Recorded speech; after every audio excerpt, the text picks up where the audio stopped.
Vốn phải chứ tận nát tàu toàn phép vì là tập hợp thì tòa ta trong khói vẫn phép thả là tập hiệp mới hơi chữ bong ở từ chia ba là tiếc luôn ai và cho nó phụ xa nhóm quá khát không chạy hay có sống cho em nó con đó sắp ra chân từng vẫn tha nó không sâu ráo sọc tê sống cho em nó conยังchưa sâu hay số mọi bóng ôn chui đó con nhưng mà bạn bên họ សូមបងប្អូនជួយចែករំលែកវីដេអូនេះផងចាត់ទុកថាធ្វើបន់ជួយដល់បងស្រីផានកុន្ធីអាយុ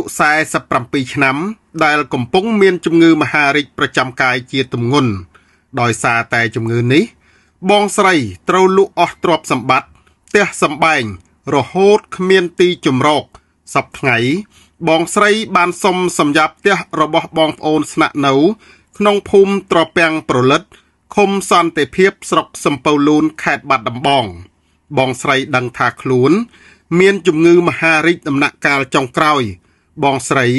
គ្មានចង់បានអ្វីនោះទេគឺគ្រាន់តែសង្ឃឹមថាមានសប្បុរសជនជួយដល់កូនទាំង3របស់បងស្រីឲ្យបានរៀនសូត្រប៉ុណ្ណោះ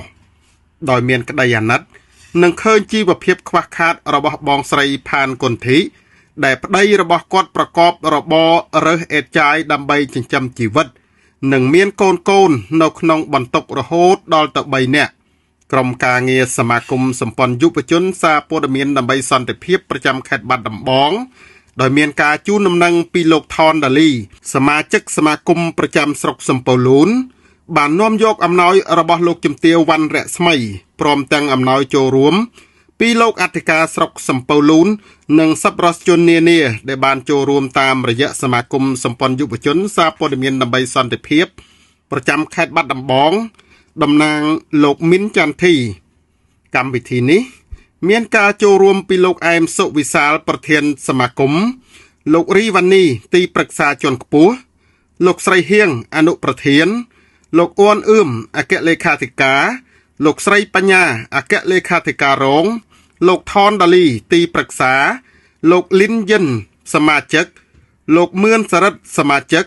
ព្រមទាំងលោកហេងវុឌ្ឍីនាយប៉ុស្តិ៍នគរបាលសន្តិភាពតំណាងលោកប្រស្នីតោទឹមវិឆ័យអធិការស្រុកសំពៅលូនដោយនាំយកអំណោយមានដូចជាអង្ករទឹកត្រីទឹកស៊ីអ៊ីវត្រីខ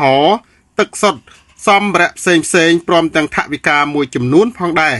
ទៅជូនបងស្រីដែលកំពុងមានជីវភាពខ្វះខាតសង្ឃឹមថាបងប្អូនសប្បុរសជនទាំងអស់ដែលជាអ្នកមានទឹកចិត្តបុណ្យចិត្តសប្បុរសធម៌មានធនធានបានឃើញវីដេអូនេះហើយសូមជួយទៅដល់បងស្រីនិងកូនរបស់គាត់ផងព្រោះក្តីបំណងចុងក្រោយរបស់បងស្រី